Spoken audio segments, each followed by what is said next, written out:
Friends, ನಮಸ್ಕಾರ. ಇವತ್ತು ಪಾರ್ಲರಲ್ಲಿ eyebrow ಮಾಡಿಸ್ಕೊಂಡು ಸ್ವಲ್ಪ ಬೇಕ್ರಿಗೆ ಹೋಗಬೇಕು, ಕಾಂತಿ ಸ್ವೀಟ್ಸ್ಗೆ ಅಂತೇಳ್ಬಿಟ್ಟು ಫಸ್ಟು ಪಾರ್ಲರಿಗೆ ಬಂದುಬಿಟ್ಟೆ. ಸಂಜೆ ಹೊರಟೆ, ನಾನು ಒಬ್ಬಳೇ ಬಂದಿದ್ದೀನಿ.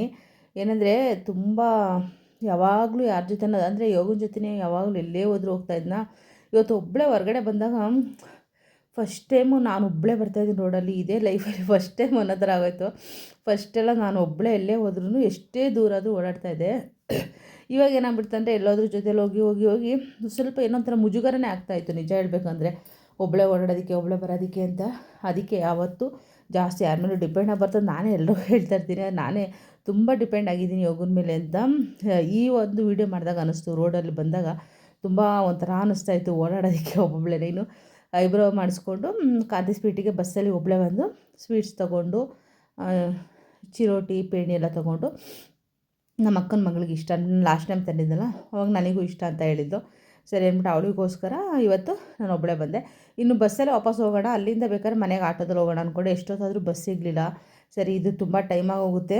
ಅದರಲ್ಲೂ ನಮ್ಮ ಏರಿಯಾದಲ್ಲಿ ಏನಂದರೆ ಎಲ್ಲ ಡ್ಯೂಟಿ ಮುಗಿಸ್ಕೊಂಡು ಬರ್ತಿರ್ತಾರೆ, ಫುಲ್ಲು ರಶ್ ಇರುತ್ತೆ, ಬಸ್ ಆಗಲ್ಲ ಅಂದ್ಬಿಟ್ಟು ಕೊನೆಗೆ ಆಟೋನೇ ಮಾಡಿಕೊಂಡು ಮನೆಗೆ ಹೋದೆ. ಲೇಟಾಗಿ ಹೋಗುತ್ತೆ, ಲಕ್ಕಿ ಬೇರೆ ಇದ್ದಾಳಲ್ಲ, ಕಾಯ್ತಾ ಇರ್ತಾರೆ ಅಂದ್ಬಿಟ್ಟು ನಾನು ಬರೋಷ್ಟರೊಳಗೆ ಕೋಪಕ್ಕೆ ಸಿಮೆಂಟ್ ಎಲ್ಲ ಎಳೆದು ಹಾಕಿ, ನಾನು ಸ್ವಲ್ಪ ಚಿಕ್ಕದಾಗೆ ಚೈನ ಕಟ್ಟಕ್ಕೆ ಹೋಗಿದೆ. ಸಿಮೆಂಟ್ ಎಳೆದು ಅವಳಿಗೆ ಅನ್ನ ಹಾಕ್ತೀವಲ್ಲ ಡಬ್ಬ, ಅದನ್ನೆಲ್ಲ ಕಟ್ ಮಾಡಿ, ನಾವು ಪ್ರತಿ ಸರಿ ಹೊರಗಡೆ ಹೋದಾಗ ಇದೇ ನಮಗೆ ಪ್ರಾಬ್ಲಮ್ಮು. ಅವಳ ಸ್ವಲ್ಪ ಏನು ಸಿಗದೇ ಇರೋ ಥರ ಕಟ್ಟಕ್ಕೆ ಹೋಗಬೇಕು.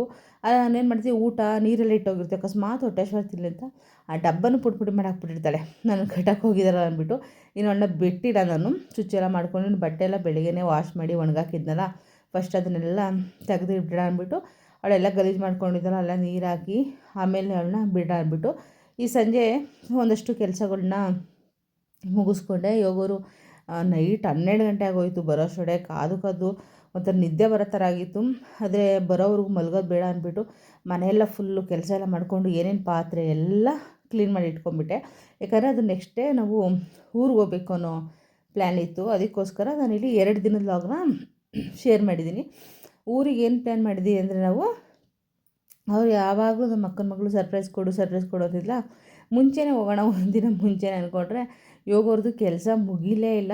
ಆಮೇಲೆ ನಾನು ಸುಮ್ಮನೆ ಪ್ಲ್ಯಾನ್ ಮಾಡಿದೆ, ಸರಿ ಇವತ್ತು ಹೋಗ್ಬೇಡ, ಅವ್ರು ಹೇಗೂ ನಾಳೆ ಬರ್ತೀನಿ ಅಂತ ಅಂದ್ಕೊಂಡಿರ್ತಾರೆ, ಇವತ್ತೇ ಹೋಗೋಣ ಅಂದ್ಬಿಟ್ಟು ಬೆಳಗ್ಗೆನೇ ನೈನ್ ಪಾಲಿಶ್ ಎಲ್ಲ ಹಚ್ಚಿಸ್ಕೊಂಡು ಮೆಹಂದಿ ಹಾಕಿಸ್ಕೊಂಡು, ಮೆಹಂದಿ ಅಂದರೆ ಸೊಪ್ಪು ತೊಗೊಂಬಂದು ನಾನು ಪುಡಿ ಮಾಡಿದ್ದೆ, ಅದಷ್ಟು ಚೆನ್ನಾಗಿ ಬಂದಿಲ್ಲ ಪುಡಿ ಮಾಡಿ ಹಾಕ್ಕೊಂಡಿರೋದು. ನನ್ನ ಮದುವೆಯಲ್ಲಿ ಮೆಹಂದಿ ಹಾಕ್ಕೊಂಡಿರೋದಕ್ಕೆ ಇವತ್ತೇ ಮೆಹಂದಿ ಹಾಕಿರೋ ಸಿಂಪಲಾಗಿ. ಅದು ನಂಗೆ ತುಂಬ ಹೊತ್ತು ಇಟ್ಕೊಳಕ್ಕಾಗಲಿಲ್ಲ, ಯಾಕಂದರೆ ಪ್ಯಾಕಿಂಗ್ ಎಲ್ಲ ನಾನು ಹಿಂದಿನ ದಿನ ನಾನೇನು ಮಾಡಿರಲಿಲ್ಲಲ್ಲ. 1 ಅವರು ಇಟ್ಕೊಳ್ಳಿಲ್ಲ, ಬೇಗನೆ ಕೈ ತೊಳೆದ್ಬಿಟ್ಟೆ. ಎಲ್ಲರೂ ಚೆನ್ನಾಗಿ ಡಾರ್ಕ್ ಕಲರ್ ಬಂದಿರೋದು. ಇನ್ನು ಕಾರೆಲ್ಲ ಕ್ಲೀನ್ ಮಾಡ್ಕೊತಾ ಇದ್ದಾರೆ. ಕಾರೆಲ್ಲ ಕ್ಲೀನ್ ಮಾಡಿಕೊಂಡು ರೆಡಿಯಾಗಿ ಹೋಗೋಣ. ಫೋನು ಕೂಡ ಮಾಡಿದೆ, ಇವತ್ತು ಬರೋಲ್ಲ, ನಾನು ನಾಳೆ ಬರ್ತೀನಿ ಅಂದ್ಬಿಟ್ಟು ನಂಬಿದ್ದಾರೆ. ನೋಡೋಣ, ಆದಷ್ಟು ಸರ್ಪ್ರೈಸಾಗಿ ಕೊಡಬೇಕು ಅಂದ್ಬಿಟ್ಟು ಹೊರಟ್ವಿ. ನಾವು ಎಲ್ಲ ರೆಡಿಯಾಗಿ ಎಲ್ಲ ಮುಗಿಸಿ ಕೆಲಸ ಎಲ್ಲ ಒಂದು 3:30 ಆಯಿತು. ಹೋಗೋಷ್ಟೊತ್ತಿಗೆ ಪ್ಯಾಕಿಂಗ್ ಎಲ್ಲ ಮುಗಿಸಿ ಕಾರೆಲ್ಲ ಕ್ಲೀನ್ ಮಾಡಿ ಪ್ಯಾಕಿಂಗ್ ಮಾಡ್ಕೊಂಡು, ಯಾಕಂದರೆ ಹೋಗ್ಬೇಕಾದ್ರೆ ಪಾತ್ರೆ ಎಲ್ಲ ನೀಟ್ ಮಾಡಿ ಎಲ್ಲ ಕ್ಲೀನ್ ಮಾಡಿ ದೇವರು ಪೂಜೆ ಎಲ್ಲ ಮಾಡ್ಕೊಂಡು ಹೋಗ್ಬಿಟ್ರೆ ಇನ್ನು ಬರೋದು ಒಂದು ವಾರನೇ ಆಗುತ್ತೆ. ಅದಕ್ಕೋಸ್ಕರ ಎಲ್ಲ ನೀಟ್ ಮಾಡಿ ಊರಿಗೆ ಹೋಗ್ತಾಯಿದ್ದೀನಿ. ನನಗಂತೂ 1-2 ವರ್ಷ ಆಗಿತ್ತಾ ಊರಿಗೆ ಹೋಗ್ದೇ, ತುಂಬ ಖುಷಿ ಅಂತ ಆಗ್ತಾಯಿದೆ. ಊರಿಗೆ ಹೋಗ್ತಾಯಿದ್ದೀನಲ್ಲಪ್ಪ 2 ವರ್ಷ ಆದಮೇಲೆ, ನೆಮ್ಮದಿಯಾಗೂ 4 ದಿನ ಇದ್ಬಿಟ್ಟು ಬರೋಣ ಅಂದ್ಬಿಟ್ಟು. ಅಲ್ಲೋದ್ರೆ ನನಗೆ ಒಂಥರ ಆರಾಮು, ಯಾವ ಟೆನ್ಷನು ಕೆಲಸ ಏನಿರಲ್ಲ, ಎಲ್ಲ ಇಲ್ಲೇ ಬಿಟ್ಬಿಟ್ಟು ಹೋಗೋದಷ್ಟೇ. ಇನ್ನು ನಮ್ಮ ಲಕ್ಕಿನ ಫ್ರೆಂಡ್ ಮನೆಗೆ ಬಿಟ್ಟು ಬರಬೇಕು ಅಂತ ಪ್ಲ್ಯಾನ್ ಮಾಡಿದ್ದೀನಿ. ಹಾಗೆಯೇ ನಾನು ಕಾಲುಂಗ್ರನೇ ಹಾಕಿರಲಿಲ್ಲ, ಒಂದು 2 ವರ್ಷಕ್ಕಿಂತ ಜಾಸ್ತಿನೇ ಆಯಿತು ಬಿಡಿ. ಯಾಕಂದರೆ ನನ್ನ ಕಾಲು ಯಾವ ರೀತಿ ಬೆರಳು ಮಾತ್ರ ಗಾಯ ಆಗಿತ್ತು ಅಂದರೆ 2-3 ಕಡೆ ತೋರಿಸಿ ಮಾತ್ರೆ ಆಯಿಂಟ್ಮೆಂಟ್ ಏನೇ ತೊಗೊಂಡ್ರು ಮತ್ತೆ ಅದೇ ರೀತಿ ಆಗ್ತಾಯಿತ್ತು. ಕೊನೆಯಲ್ಲಿ ನಾನು ಇತ್ತೀಚೆಗೆ ಒಂದು ವಿಡಿಯೋದಲ್ಲಿ ಹೇಳಿದ್ನಲ್ಲ, ಸ್ಕಿನ್ ಡಾಕ್ಟ್ರ್ ಹತ್ರ ಹೋಗ್ತಾಯಿದ್ದೀನಿ, ಹಾಸ್ಪಿಟ್ಲಿಗೆ ಹೋಗ್ತೀನಿ ಅಂತ. ಅಲ್ಲಿ ಹೋಗಿ ಒಂದು ಇಂಜೆಕ್ಷನು ಆಯಿಂಟ್ಮೆಂಟ್ ಕೊಟ್ಟರು ಅಷ್ಟೇ. ಎಷ್ಟು ಚೆನ್ನಾಗಿ ವಾಸಿ ಆಯ್ತು ಅಂದರೆ ನನ್ನ ಕಾಲು ನೋಡೋದಕ್ಕೆ ಆಗ್ತಿಲ್ಲ, ಆ ರೀತಿ ಆಗಿಬಿಟ್ಟಿತ್ತು ಬೆರಳು. ಅದಕ್ಕೋಸ್ಕರ ಕಾಲುಂಗ್ರ ಹಾಕೋಂತಲ್ಲ, ಇವಾಗ ಕಂಪ್ಲೀಟು ಬೆರಳೆಲ್ಲ ಚೆನ್ನಾಗಿ ವಾಸಿ ಆಗಿಬಿಟ್ಟಿದೆ. ಅದಕ್ಕೋಸ್ಕರ ಇನ್ನು ಊರಿಗೆ ಹೋಗ್ತಾಯಿದ್ದೀನಿ ಅಂದ್ಬಿಟ್ಟು ಕಾಲುಂಗ್ರನ ಹಾಕಿಸ್ಕೊಂಡು ಅವ್ರು ಕಟ್ಟಿಂಗ್ ಪ್ಲೇರಲ್ಲಿ ಹಾಕಿ ಬೆರಳು ಸಮೇತ ಹದುಮ್ತಾ ಇದ್ದಾರೆ ಕಾಲನ್ನ. ಇನ್ನೆಲ್ಲ ಮುಗಿಸ್ಕೊಂಡು ನಾವು ಹೊರಟಿದ್ದು ಮಧ್ಯಾಹ್ನ ಅಲ್ವಾ, ಅಡುಗೆ ತಿಂಡಿ ಏನೂ ಮಾಡಲಿಲ್ಲ. ನೈಟ್ದೇ ಸ್ವಲ್ಪ ಅನ್ನ ಸಾಂಬಾರಿತ್ತು, ಅದನ್ನೇ ತಿಂದ್ಕೊಂಡು ಎಲ್ಲ ಬ್ಯಾಗೆಲ್ಲ ಕಾರಲ್ಲಿ ಇಟ್ಕೊಂಡು ಹೊರಡ್ತಾ ಇದ್ದೀವಿ. ಲಕ್ಕಿ ಇದು ಬೆಡ್ಶೀಟ್ ಎಲ್ಲ ವಾಶ್ ಮಾಡಿ ಒಣಗಾಕಿದ್ದೀನೋ ಬರೋವರೆಗೂ ಒಣಗಿಕೊಳ್ಳಿ ಬಂದಮೇಲೆ ಯೂಸ್ ಆಗುತ್ತೆ ಅಂದ್ಬಿಟ್ಟು ಅವಳಿಗೆ ಹೆಂಗೆ ಗೊತ್ತಾಯ್ತೇನೋ ಗೊತ್ತಿಲ್ಲ. ನಾವೆಲ್ಲ ಹೋಗ್ತಾಯಿದ್ದೀವಿ ನಾವು ಕಟ್ಟಾಕ್ತೀವಿ ಅನ್ನೋದು ಅವಳಿಗೆ ಗೊತ್ತಾಗ್ಬಿಡ್ತು. ಎಷ್ಟೇ ಮಾಡಿದ್ರು ನೋಡು ನಮ್ಮ ಕೈಗೆ ಸಿಗ್ತಲ್ಲ. ಇನ್ನು ಗಿಡಕ್ಕೆಲ್ಲ ನೀರು ಹಾಕಿದ್ದೀವಿ. ಒಂದು ವಾರ ಮಳೆ ಬಂದರೆ ಚೆನ್ನಾಗಿರುತ್ತೆ, ಮಳೆ ಬರಲಿಲ್ಲ ಅಂದರೆ ಫುಲ್ಲು ಒಣಗ್ಕೊಂಡಂಗೆ ಆಗ್ಬಿಡುತ್ತೆ. ಸದ್ಯ ಮಧ್ಯದಲ್ಲಿ ಒಂದಿನ ಮಳೆ ಬಂದರೆ ಸಾಕು, ಇಲ್ಲಾಂದರೆ ಗಿಡ ಎಲ್ಲ ಫುಲ್ಲು ಹಾಳಾಗ್ಬಿಡ್ತವೆ.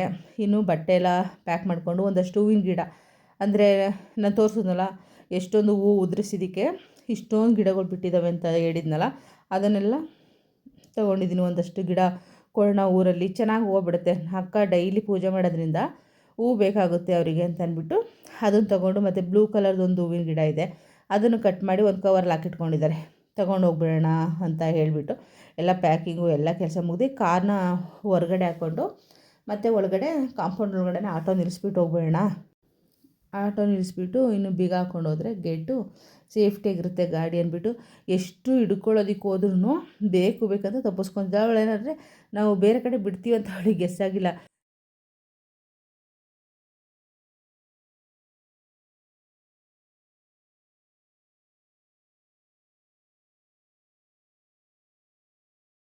ಒಂದು 5 ನಿಮಿಷ ಸುಮ್ಮನೆ ಕೂತ್ಕೊಳ್ಳು, ಮುಂದೆ ಅವಳೇ ಬರ್ತಾಳೆ, ಆವಾಗ ಹಿಡ್ಕೊಂಬಿಡು, ಆವಾಗ ಕಾರಲ್ಲಿ ಕರ್ಕೊಂಡು ಹೋಗೋಣ ಅಂದ್ಬಿಟ್ಟು ಅದು ಸರ್ಕಸ್ ಮಾಡಿದೆ.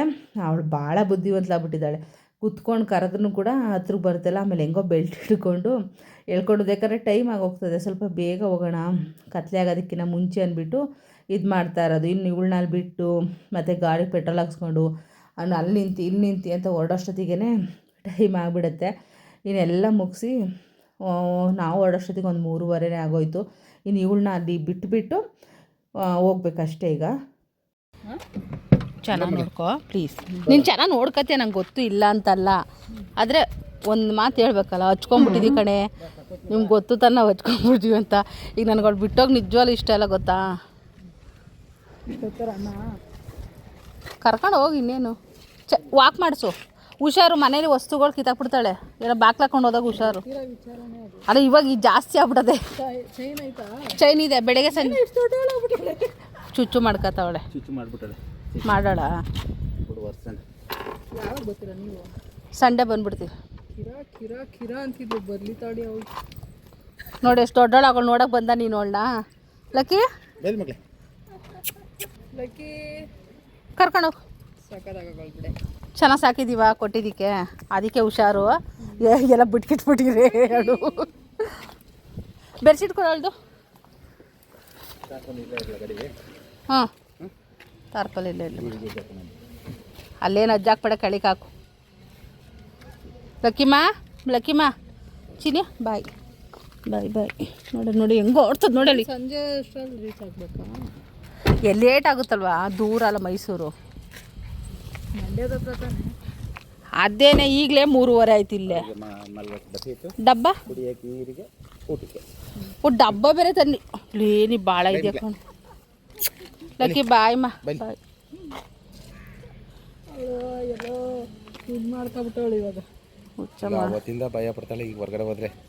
ಯಾಕೋ ಒಂಥರ ಇತ್ತೀಚೆಗೆ ಎದ್ರಿಕಂತ ಕಣೆ. ಅದು ನಮ್ಮ ಮನೆಗೆ ಸಿಲಿಂಡ್ರ್ ತಂದಿಟ್ವಿ, ಖಾಲಿ ಸಿಲಿಂಡ್ರ್ ಮೂಲೆಯಲ್ಲಿಟ್ಟೆ. ಈ 2 ದಿನಕ್ಕೆ ಬರ್ತಾನಲ್ಲ ಬಾಕ್ಲು ಮೂಲೆಯಲ್ಲಿ, ಅದು ತಂದಾಗಿಂದ ಪುಕ್ಲಿ ಆಗ್ಬಿಟ್ಲು ಕಣೆ. ಅದೇನೋ ಏನಾಯ್ತು, ಹೋಗು ಅದು ಏನಾಯ್ತು ಅಂತಲೇ ಗೊತ್ತಿಲ್ಲ. ಸಿಲಿಂಡ್ರ್ ನೋಡ್ದಾಗಿಂದ ಎದ್ರುಬಿಟ್ಲು. ನಡಿಮ್ಮ ಬಾಯ್. ಲಕ್ಕಿ ಫೋನ್ ಮಾಡೆ. ಒಳಗಡೆ ಮಾಡಲ್ಲು, ಬೆಳಿಗ್ಗೆ ಇಲ್ಲೊಂದು ರೌಂಡ್ ಕರ್ಕೊಂಬಂದ್ರೆ ಕಕ್ಕ ಮಾಡ್ಕೊತಾಳೆ ದಿನಕ್ಕೆ. ಎಷ್ಟೊತ್ತಿಗಾದ್ರು ಸರಿ. ಒಂದೆರಡು ಬಿಸ್ಕೆಟ್ ಹಾಕ್ಬಿಟ್ರೆ ಸಾಕೋರು. ಕರ್ಕೊಂಬಂದ್ರೆ ಇಲ್ಲಿ ಅವ್ಳ ಪಾಟ್ಗಳು ಮಾಡ್ಕೊತಾಳೆ. ನೀನು ಮಾಡೋಕ್ಕೆ ಹೋಗಲ್ಲು ಒಂದೇ ಸಲ. ಹೋಗಮ್ಮ ಬಾಯ್ ಮಗಳೇ ಬಾಯ್, ಹೋಗು. ಬಾಯ್. ನಿಮ್ಮ ಲವ್ಗಳ ಅವಳು ಎದ್ರಕತ್ತಾಳು, ಎಲ್ಲ ಬಿಡ್ತಾವನಲ್ಲ ಇವನು ಅಂತ. ಸರಿ ಹೋಗ್ಬಿಟ್ಟು ಪಪ್ಪ, ಇನ್ನೇನು 3 ದಿನ ಅಲ್ಲ, ಕರ್ಕೊಂಡು ಹೋಗು. ಹಾಂ ಇನ್ನೇನು ಇವತ್ತು ಮಂಗಳವಾರ, ಬುಧವಾರ, ಗುರುವಾರ, ಶುಕ್ರ, ಶನಿವಾರ, ಸಂಡೇ ಬರ್ತೀವಿ. ಹೋಗಮ್ಮ ಲಕ್ಕಿ ಬಾಯ್ ಕಣೆ. ವೀಡಿಯೋ ಕಾಲ್ ಮಾಡಿ ಯಾವತ್ತು ಮಾಡ್ತೀಯ? ದಿನಕ್ಕೊಂದು ಸಲ ಮಾಡು, ಬೆಳಿಗ್ಗೆ ಸರಿ ನೈಟಾರು ಸರಿ. ಹಾಂ ಹುಷಾರು, ಚೆನ್ನಾಗಿ ನೋಡ್ಕೊತೀಯ. ಇಲ್ಲಿ ಟೈಮ್ ಆಗುತ್ತೆ, ಲೇಟ್ ಆಗುತ್ತೆ. ಹತ್ತು ನೋಡಲ್ ಮೆಟ್ಲ ಅವಳಿಗಿನ್ನ ಮುಂಚೆ ಇವಳೇ ಹತ್ತುತ್ತವಳೆ. ನಾವು ಪ್ಲ್ಯಾನ್ ಮಾಡ್ಕೊಂಡಿದ್ದು ನೆನ್ನೆನೇ ಹೋಗಬೇಕು ಅಂತ ಅಂದ್ಬಿಟ್ಟು, ಆದರೆ ಆಗಲಿಲ್ಲ. ಅಂದರೆ ಅವ್ರಿಗೆ ಸರ್ಪ್ರೈಸ್ ಕೊಡಬೇಕು, ಒಂದಿನ ಮುಂಚೆನೇ ಹೋಗಿ ಅಂತ ಅಂದ್ಕೊಂಡ್ವಿ, ಅದು ಆಗಲಿಲ್ಲ. ಇವತ್ತೇನು ಅಂದ್ಕೊಂಡ್ವಿ, ಇವತ್ತಲ್ಲ ನಾಳೆ ಹೋಗೋಣ. ಅದು ಹೋದರೆ ಬೆಳಗ್ಗೆ ಒಂದು ತಿಂಡಿ ಟೈಮ್ಗೆ 9 ಗಂಟೆಗೆ ಅಲ್ಲಿ ಇರೋ ಥರ ಹೋಗೋಣ. ಒಂದು 7-7:30 ಅಲ್ಲಿ ಇರಬೇಕು. 4 ಗಂಟೆಗೆ ಎದ್ದು ಅವರು ಬಾಗಿಲು ತೆಗೆಯೋಣ, ಸರ್ಪ್ರೈಸ್ ಆಗಬೇಕು ಅಂತ ಅಂದ್ಕೊಂಡ್ವಾ, ಅದೂ ಆಗಲಿಲ್ಲ. ಮತ್ತು ಇವತ್ತು ಹೋಗೋ ಥರ ಇರಲಿಲ್ಲ ಪ್ಲ್ಯಾನು. ಆಮೇಲೆ ಇವ್ರಿಗೂ ಯಾವುದು ಕೆಲಸ ಇಲ್ಲ ಅಂತ ಅಂದ್ಬಿಟ್ಟು ಸರಿ ಹೋಗೋಣ ಅಂದ್ಕೊಂಡು ಬೇಗ ಹೋಗೋಣ ಅಂದರೆ ಆಗಲಿಲ್ಲ. ಯಾಕಂದರೆ ದಿಢೀರ್ ಪ್ಲ್ಯಾನು. ನಾಳೆ ಹೋಗೋಣ ಅಂದ್ಕೊಂಡ್ವಿ, ನಿನ್ನೆ ಹೋಗೋಣ ಅಂದ್ಕೊಂಡ್ವಿ. 2 ದಿನನೂ ಹೋಗ್ತಾನೆ, ಮಧ್ಯದಲ್ಲಿ ಹೋಗ್ತಾ ಇದ್ದೀವಿ. ಇಲ್ಲ ಆಲ್ಮೋಸ್ಟ್ ಬೆಳಿಗ್ಗೆ ಹೊರಟಿರುವೆ ಅಂತ ಅನ್ಸುತ್ತೆ. ರೋಡ್ ಒಂದು 8:30-9 ಗಂಟೆಗೆ ಹೊರಟಿರುವೆ. ಇದೇ ಅದು ನಮ್ದು ಟೈಮ್ ಹಂಗೆ ಹೆಂಗ್ ಕೆಟ್ಟೋಗಿತ್ತು. ನಾವೆಲ್ಲರೂ ಹೋಗ್ತೀವಿ ಅಂದ್ರೇನೆ ಆಗ ಲೇಟ್. ಅವಳು ಬೆಳಗ್ಗೆ 6 ಗಂಟೆಗೆ ತಂದು ಕಾಂಕ್ರೀಟ್ ಹಾಕಿಟ್ಟಾರೆ, ರೋಡ್ ರೆಡಿ ಮಾಡಿ ಇಟ್ಟವ್ರೆ. ಗಾಡಿ ತಗಿಲೇ ಬರ್ತಂತ ಅದೊಂದು ಅರ್ಧ ಗಂಟೆ ಗಲಾಟೆ ಆಯ್ತು. ಎಲ್ಲರೂ ಹೋಗ್ಬೇಕಾ, ನಾವ್ ಏನ್ ಮಾಡೋದು ಅಂತ ನಾವು ಕೇಳಿದ್ರೆ ಇಲ್ಲ ಫಸ್ಟ್ ಅವ್ರು ಇನ್ಫಾರ್ಮ್ ಮಾಡ್ಬೇಕಾಗಿತ್ತು, ಮಾಡಿಲ್ಲ ಯಾರಿಗೂ. ಗೊತ್ತಿದ್ದಾರೆ ಎಲ್ಲ ಹೊರಗಡೆ ನಿಲ್ಸ್ಕೊಂಡಿದ್ರು ಗಾಡಿಯ ದೂರವ, ನಮಗೆ ಆಗ್ಲಿಲ್ಲ. ಹಂಗಾಗಿ ವೆಯ್ಟ್ ಮಾಡಿ ಅದು ಸ್ವಲ್ಪ 6ವರೆಗೂ ಬಿಟ್ಟು ಇವಾಗ ಹೊರಡ್ತಿದೀವಿ. 2 ಅವರ್ 3 ಅವರು ತಗಿಲೇಬೇಡಿ ಅಂದ್ರ. ಸರಿ ಆಯ್ತು ಅಂದ್ಬಿಟ್ಟು ಗಾಡಿ ಎಲ್ಲ ಕ್ಲೀನ್ ಮಾಡ್ಕೊಂಡು ಎಲ್ಲ ರೆಡಿಯಾಗಿ ಟೈಲರಿಗೆ ನೋಡಿ ಬ್ಲೌಸ್ ಕೊಟ್ಟೆ. ಸ್ವಲ್ಪ ಸೈಡ್ ಸ್ಟಿಚ್ ಹಾಕೋದಕ್ಕೆ ಇಸ್ಕೊಳ್ಳಿಲ್ಲ. ಸೀರೆ ಹಾಕೊಳ್ಳೋಣ ಅಂತ ಅನ್ಕೊಂಡ, ಟೈಮ್ ಆಗಿದ್ದು ನೋಡ್ಬಿಟ್ಟು ಇಲ್ಲ ಇದಕ್ಕೆ ಮೇಲೆ ಆಗಲ್ಲ, ಇನ್ನೂ ಟೈಮ್ ಆಗೋಗುತ್ತೆ ಅಂದ್ಬಿಟ್ಟು ಸರಿ ಈ ಡ್ರೆಸ್ ತಗೊಂಡೋಗಿದ್ದು ಹಾಕಿಲ್ಲ. ಸುಮ್ಮನೆ ಇನ್ಸ್ಟಾಗ್ರಾಮ್ ರೀಲ್ಸಿಗೆ ಮಾತ್ರ ಹಾಕಿ ಬಿಟ್ಟಿದ್ದಲ್ಲ, ಇರಲಿ. ಈಗೇನಂದರೆ ಬಸ್ಸಲ್ಲೋ ಇಲ್ಲ ಎಲ್ಲರೂ ಇಳಿದು ಹತ್ತೋದಾದರೆ ಸ್ವಲ್ಪ ಚೆನ್ನಾಗಿ ರೆಡಿ ಆಗೋಣ ಅನ್ನೋದು ಒಂದು ಇರುತ್ತೆ. ಕಾರಲ್ಲಿ ಇಲ್ಲಿ ಕೂತ್ಕೊಂಡು ಅಲ್ಲಿ ಹೋಗಿ ಇಳಿತೀನಿ. ಮಧ್ಯದಲ್ಲಿ 1-2 ಸಲ ಸುಮ್ಮನೆ ನಿಂತ್ಕೊತೀನಿ, ಇವ್ರು ನಿಲ್ಲಿಸ್ದಾಗ ಅಷ್ಟೇ. ಅದು ಬಿಟ್ಟರೆ ಇನ್ನು ಏನು ಬಿಡು ಹೇಗೋದ್ರು ನಡೆಯುತ್ತೆ ಅಂದ್ಬಿಟ್ಟು ರೆಡಿಯಾಗಿ ಹೋಗಿ ಚೆನ್ನಾಗಿ ಕಾಣಿಸ್ತಾ ಇದೆ. ಈ ಸ್ಟಿಕ್ಕರ್ಗೂ ಈ ಡ್ರೆಸ್ಸಿಗೂ ನನಗೆ ಅನಿಸ್ತಾ ಇದೆ ಮನಸ್ಸಲ್ಲಿ. ನನ್ನ ಜೊತೆ ಇರೋರು ಯಾರು ಹೇಳಲ್ಲ, ನಾನೇ ಹೇಳ್ಕೊತೀನಿ. ನಾವು ಹೋಗ್ಲಾಕ್ ಹೋದ್ರೆ ಏನಾಗ್ತದೆ ಗೊತ್ತಾ, ಅಟ್ಟಕ್ಕೆ ಏರ್ಪಡ್ತೀವಿ. ಹೌದು, ಅಟ್ಟ ಏನಿದೆಯಾ ನಿಮ್ಮ ಮನೇಲಿ? ಅಟ್ಟ ಅಂದ್ರೆ ಅಟ್ಟನೇ ಬೇಕು ಅಂತ ಏನಿಲ್ಲ ಪಾಪ. ನಮ್ಮ ಮೇಘನ ಯಾವಾಗ್ಲೂ ಬೆಳಿಗ್ಗೆನೆ ಬನ್ನಿ, ನೀವು ಯಾವಾಗ ಬಂದು ಸಂಜೆ ಬರ್ತೀರಾ ಅಂತ ಅಂತಾಳೆ. ಅವಳು ಹೇಳೋದು ಒಂದೇ, ನಾವು ಮಾಡೋದು ಅದೇ. ಈಗ ನಾವು ಕಾಫಿ ಟೈಮ್ಗಾರ ಹೋಗ್ತಿದ್ವಿ ಇಷ್ಟು ದಿನ, ಇವತ್ತು ಲೇಟೇ ಆಗುತ್ತಲ್ಲ ಜಾಸ್ತಿ. ಎಷ್ಟು ಟೈಮ್?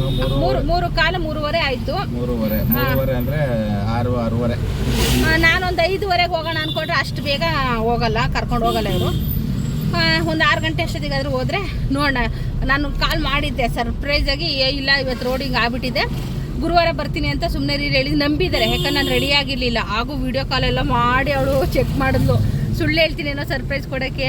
ಅವಳಿಗೊಂಥರ ಖುಷಿ, ಸರ್ಪ್ರೈಸಾಗಿ ಬನ್ನಿ ಯಾವಾಗ್ಲೂ ಅಂತ. ಅದಕ್ಕೆ ಇಲ್ಲ ರೋಡಿಂಗ್ ಆಗಿದೆ, ಗುರುವಾರ ಬೆಳಿಗ್ಗೆ ಬರ್ತೀನಿ ಬಿಡು ಅಂತ ಅಂದ್ಬಿಟ್ಟು ಆಮೇಲೆ ರೆಡಿಯಾಗಿ ಹೋಗ್ತಾಯಿದ್ದೀನಿ. ನೋಡೋಣ ಅಲ್ಲಿ ಹೋದ್ಮೇಲೆ ಹೆಂಗೆ ರಿಯಾಕ್ಟ್ ಮಾಡ್ತಾರೆ ಗೊತ್ತಾಗುತ್ತೆ. ಕೈಲಿ ಮೊಬೈಲ್ ಹಿಡ್ಕೊಳಕ್ಕಾಗಲ್ಲ. ಹೋಗ್ತಾ ಆದಷ್ಟು ವಿಡಿಯೋ ಕಂಟಿನ್ಯೂ ಮಾಡ್ತೀನಿ. 2 ವರ್ಷ ಆಯ್ತಲ್ಲಮ್ಮ ಊರಿಗೆ ಹೋಗಿ? 2 ವರ್ಷ ಆದಮೇಲೆ ನಾವು ಊರಿಗೆ ಹೋಗ್ತಾ ಇದ್ದೀವಿ. 2 ವರ್ಷದಿಂದ ಯಾರ ಮುಖನೂ ನೋಡಿಲ್ಲ. ಆಮೇಲೆ ನಮ್ಮ ಅಕ್ಕನ ಮಗಳು ಪಾಪು ಆಗಿದೆ, 6 ತಿಂಗಳಾಯ್ತು ಅವಳಿಗೆ ಪಾಪು ಹೋಗಿ. ಪಾಪು ನೋಡೋಕ್ಕೂ ನಾವು ಹೋಗಿಲ್ಲ. ಇವಾಗ ಒಂದೇ ಸಲ ಹೋಗ್ತಾ ಇದೀವಿ. ಪಾಪು ನೋಡಿದ್ರೆ ಹೋಗುತ್ತೆ. ಒಂದಿನ ನೋಡ್ಬೇಕು, ಹೋಗೋಣ ನೋಡಕ್ಕೆ ಅಂತ ಅನ್ಕೊಂಡ್ವಿ. ಆಗಿಲ್ಲ. ನನಗೆ ಕನ್ಸಲ್ಲೆಲ್ಲ ಬರ್ತಿತ್ತು, ಪಾಪು ಹಿಂಗೆ ಇರ್ಬೋದೇನೋ, ಎತ್ಕೊಂಡಿದ್ದೀನಿ ನಾನು, ಮಲಗಿಸ್ತಿದ್ದೀನಿ, ಹೆಂಗೆಗೋ ಕರ್ಸ್ ಬರೋದು. ನಾನು ಹಂಗೂ ಯೋಗನಿಗೆ ಯುಗಾದಿ ಹಬ್ಬದಲ್ಲಿ ಪ್ಲಾನ್ ಮಾಡಿದ್ದಲ್ಲ ನಾವು. ಯುಗಾದಿ ಹಬ್ಬದಲ್ಲಿ ಯೋಗ ಹೆಂಗಿದ್ರು 1 ವಾರ ಮಲ್ಲಿರ್ತಾರಲ್ವಾ, ಸರಿ ಹೋಗಿ ಬಂದ್ಬಿಡೋಣ ಪಾಪು ನೋಡ್ಕೊಂಡು. ಕನ್ಸಲ್ಲೆಲ್ಲ ಬರ್ತಾ ಇದೆ ಅಂತ ಅನ್ಕೊಂಡ, ಆಗ್ಲಿಲ್ಲ. ಅದು ಟೆನ್ಷನು ಪ್ರಾಬ್ಲಮ್ ಇಂದ. ಅದಕ್ಕೆ ಇವಾಗ ಹೋಗ್ತಾ ಇದೀವಲ್ಲ, ಇದ್ಬಿಟ್ಟು ಪಾಪು ನೋಡ್ಕೊಂಡು ಸ್ವಲ್ಪ ನಾವು ಮೈಂಡ್ ಫ್ರೀ ಮಾಡ್ಕೊಂಬರೋಣ. ಸಾಕಾಗ್ಬಿಡೈತಪ್ಪ ಜಂಜಾಟ. ಬೆಂಗಳೂರು ಬರೇ ಕೆಲಸ, ಮನೆ. ಅಯ್ಯೋ, ನೀವು 2 ವರ್ಷಕ್ಕೆ ಜಂಜಾಟ ಅಂತೀರಾ, ನೀವು 10 ವರ್ಷ ಬೇಕಾದ್ರೆ ಇಲ್ಲೇ ದುಡ್ಕೊಂಡು ಜಂಜಾಟ ಇರ್ಲಿ, ಜಂಜಾಟ ಯಾವತ್ತೂ ಮುಗಿಯಕ್ಲ. ಅಲ್ಲ, ದುಡಿಯೋಣ ಅದು ಮಾಮೂಲಿ ಇದ್ದಿದ್ದೆ ಲೈಫಲ್ಲಿ. ಆದರೆ ಎಲ್ಲೂ ಹೋಗಿಲ್ಲ, ಬಂದಿಲ್ಲ, ಬರೇ ಮನೆ ದುಡಿ ಅಂದರೆ ಹೆಂಗಾಗಬೇಕು, ಹುಚ್ಚರಾಗಬೇಕಷ್ಟೇ. ಈಗ ನಮ್ಮ ಪರಿಸ್ಥಿತಿ 2 ವರ್ಷದಿಂದ ಹಾಗೆ ಆಗಿದ್ದು. ಎಲ್ಲೂ ಹೋಗ್ದೇನೆ ಇವ್ರ ಕೆಲ್ಸಕ್ಕೆ ಹೋಗು, ಮನೆಗೆ ಬಾ, ನಾನು ಮನೇಲಿದ್ದು ಮಾಡಾಕೋ ತಿನ್ನು, ಇಷ್ಟೇ ಆಗೋದು. ಬಂದ್ಮೇಲೆ ಒಂಚೂರು ಫ್ರೀ ಆದ್ಮೇಲೆ ಅವಳು ಬಂದ್ಮೇಲೆ ಸ್ವಲ್ಪ ಅವಳನ್ನ ಮಾತಾಡ್ಸ್ಕೊಂಡು ಅವಳು ನಮ್ಮ ಜೊತೆ ಆಟ ಆಡ್ಕೊಂಡು. ಅದಕ್ಕೆ ನಾನು ಯಾವಾಗಲೂ ಹೇಳೋದು, ಸ್ವಲ್ಪ ಬೆರ್ತಕೊಂಡ್ಲೆಲ್ಲ, ಹಂಗಾಗಿ ಸ್ವಲ್ಪ ಫ್ರೀ ಆದ್ವಿ. ಕಷ್ಟ ಆಗಿರೋದು ಇಬ್ಬರೇ ಇದ್ದು ಮನೆಯಲ್ಲಿ ಬೇಜಾರಾಗ್ಬಿಡೋದು. ಅದಕ್ಕೋಸ್ಕರ ಎಲ್ಲ ವಿಡಿಯೋದಲ್ಲಿ ನಾನು ಅವಳನ್ನ ತೋರಿಸ್ತೀನಿ. ಅವಳು ಬಂದ್ಮೇಲೆ ತುಂಬಾ ಚೇಂಜ್ ಆಗಿದೆ ನನ್ನ ಲೈಫ್ ಅಂತೂ ಪಾಪ. ಈಗ ನನಗೆ ಅವಳನ್ನ ಬಿಟ್ಟೋಕೆ ಅನಿಸಿಲ್ಲ. ಓಕೆ, ಜಾಸ್ತಿ ಬಿಟ್ಟರೆ ನಾನು ಮಾತಾಡ್ತಾ ಇರ್ತೀನಿ ಟ್ರೈನ್ ಥರ. ನೋಡೋಣ ಮುಂದೆ. ಫಸ್ಟ್ ನೆಲಮಂಗಲ ಪಾಸ್ ಆಗಬೇಕು. ಹೌದು ಹುಲಿಯಾ, ಅಲ್ಲಿವರೆಗೂ ನಮ್ಮ ಏರಿಯಾದಲ್ಲಿ ಟ್ರಾಫಿಕ್ಕು. ಅದಾದಮೇಲೆ ಸಿಗ್ನಲ್ಲು ಏನೂ ಇರಲ್ಲ, ಫ್ರೀಯಾಗಿರುತ್ತೆ, ಆರಾಮ್ಸೆ ಹೋಗ್ಬೋದು ಅಲ್ಲಮ್ಮ. ಓಕೆ, ಮತ್ತೆ ಕಂಟಿನ್ಯೂ ಮಾಡ್ತೀನಿ. ಹೆಂಗೆ ಕಾಣಿಸ್ತಾ ನೋಡು, ಟವಲ್ ನೀಟಾಗಿ ಇಟ್ಕೋಬೇಕು, ಸುಮ್ಮನೆ ಹೆಂಗ ಸ್ಟೈಲಿಗೆ ಹಾಕೊಳ್ಳೋದಲ್ಲ.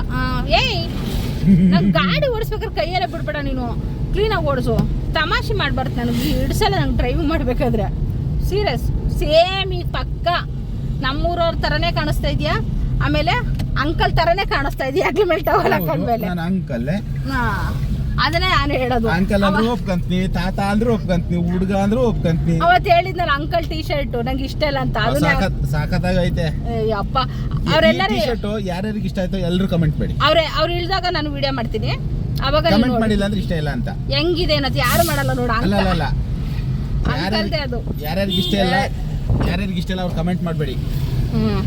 ಇಷ್ಟ ಇಲ್ಲ ಕಮೆಂಟ್ ಮಾಡ್ಬೇಕಾ? ಸರಿ ಆಯ್ತಪ್ಪ. ಇನ್ನು ನಮ್ಮ ಪಾಪುಗೊಂದು ಟೆಡಿ ಬೇರ್ ತೊಗೊಂಡು ಹೋಗೋಣ ಅಂದ್ಬಿಟ್ಟು ಕೇಳಿದ್ವಿ. 2700 3000 ಇಲ್ಲಿದಾವಲ್ಲ ಇವಕ್ಕೆ. ಅಯ್ಯೋ ಇಷ್ಟೊಂದು ಕಾಸ್ಟ್ ಇದಾವ ಅಂದ್ಬಿಟ್ಟು, ಇದ್ರ ಬದಲು ಬೇರೆ ಏನೋ ಚೆನ್ನಾಗಿರೋ ಗಿಫ್ಟ್ ಬರುತ್ತೆ ಅಂದ್ಬಿಟ್ಟು ತೊಗೊಳ್ಳಿಲ್ಲ. ಕೇಳಿಬಿಟ್ಟು ನಾವೊಂದು ಪ್ರೈಸ್ನ ಕೇಳಿದ್ವಿ, ಅವ್ರು ಕೊಡೋಲ್ಲ ಅಂದ್ಬಿಟ್ರು. ಸರಿ ಅಂದ್ಬಿಟ್ಟು ಹೊರಟ್ವಿ. ಬೇಡ ಬಿಡು ಇನ್ನೇನಕ್ಕೆ, 2 ವರ್ಷದಿಂದ ನಾನು ಹೇಳಿದ್ದೆ ಒಂದು ತೊಗೊಂಬಂದು ಕೊಡ್ತೀನಿ ಅಂತ, ಆದರೆ ಹೋಗ್ಲಿಲ್ವಲ್ಲ ಊರಿಗೆ. ಇವಾಗ ತೊಗೊಂಡು ಹೋಗೋಣ ಅಂದ್ಕೊಂಡೆ, ಇವಾಗಲೂ ಆಗಲಿಲ್ಲ. ಇನ್ನು ಬೆಳ್ಳೂರು ಕ್ರಾಸ್ ಹತ್ರ ಹೋದ್ಮೇಲೆ ಅಲ್ಲೊಂದು ಗೌರ್ಮೆಂಟ್ ಸ್ಕೂಲ್ ಇದೆ, ಅಲ್ಲೊಂಥರ ತಣ್ಣನ ವಾತಾವರಣ, ಒಂಥರ ಖುಷಿ. ನನಗಲ್ಲೊಂದು 5 ನಿಮಿಷ ಕೂತಿದ್ದು ಹೋಗ್ಬೇಕಂದ್ಬಿಟ್ಟು. ಇನ್ನು ಹೋಗೋರು ಅಂಕಲ್ ಥರ ಕಾಣಿಸಿದೆ ಅಂದೆ, ಅದಕ್ಕೆ ಅವರು ಪೋಸ್ ಕೊಡ್ತಾಯಿದ್ದಾರೆ. ನೋಡು ಯಾವ ರೀತಿ ಎಷ್ಟು ಚೆನ್ನಾಗಿ ಕಾಣಿಸ್ತಾ ಇದ್ದೀನಿ ಈ ಟೀ ಶರ್ಟು ಈ ಪ್ಯಾಂಟಲ್ಲಿ ಅಂದ್ಬಿಟ್ಟು. ಇನ್ನು ನಮ್ಮೂರ ಹತ್ರ ಬರ್ತಾ ಒಂಥರ ಖುಷಿ ಆಗುತ್ತೆ. ಎಲ್ಲ ಫುಲ್ಲು ಎತ್ತಿನ ಗಾಡಿ, ಕಬ್ಬು ಎಲ್ಲ ಲೋಡ್ಗಳು ತೊಗೊಂಡು ಹೋಗ್ತಾ ಇರ್ತಾರೆ. ಈ ಕಡೆಯಿಂದ ಹೋಗ್ಬೇಕಾದ್ರೆ ಖುಷಿ, ಊರಿಂದ ವಾಪಸ್ ಬರಬೇಕಾದ್ರೆ ಇರೋದಿಲ್ಲ. ಒಂಥರ ನಮ್ಮೂರು ಅಂತ ಅಂದಾಗ ಒಂಥರ ಖುಷಿ ಆಗ್ತಾ ಇರ್ತೇವೆ.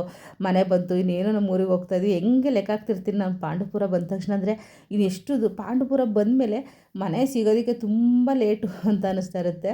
ನೋಡೋಣ ಈಗ ಮನೆ ಹತ್ರ ಹೋಗಿ ಯಾವ ರೀತಿ ಸರ್ಪ್ರೈಸ್ ಆಗ್ತಾರೆ ಅಂತ. ನಾವೀಗ ಇಲ್ಲಿ ಟರ್ನ್ ಆಗ್ತಾ ಇದ್ದೀವಿ. ನಡಿ ಸರ್ಪ್ರೈಸ್ ಕೊಡಿ ಅನ್ನೋಳಲ್ಲ. ನೋಡೋಣ ಸರ್ಪ್ರೈಸ್ ಆಗ್ತಾಳ ಏನು, ಹೆಂಗಿರುತ್ತೆ ರಿಯಾಕ್ಷನ್ ಅಂತ. ಆರನ್ ಮಾಡಬೇಡ, ನಾನು ನಿಧಾನಕ್ಕೆ ಕೇಳೋದು ಹೋಗ್ತೀನಿ, ನಾಯಿಗಳು ಕಚ್ಚಲ್ಲ. ನೋಡ ಏನು ಮಾಡ್ತಾಳೆ, ರಿಯಾಕ್ಷನ್ ಹೆಂಗಿರುತ್ತೆ ಅಂದ್ಬಿಟ್ಟು.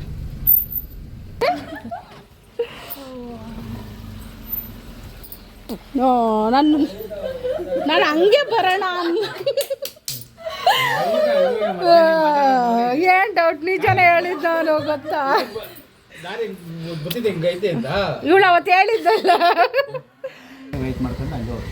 ಅಲ್ಲ ಫೇಸ್ ನೋಡೋಣ ರಿಯಾಕ್ಷನ್. ಅದು ನನಗಿನ ಮುಂಚೆ ಇವಳ ಹೊರ ಹೋಗ್ಬಿಟ್ಟು ಅಲ್ಲಿ ಇವಳು ಖುಷಿನ ಮಲ್ಕೊಂಡನ ಪಾಪ. ಕಾಲು ತೊಳ್ಕೊ ಬರ್ಬೇಕಾ? ತೊಳ್ಕೊ ಫಸ್ಟ್ ನೀರು.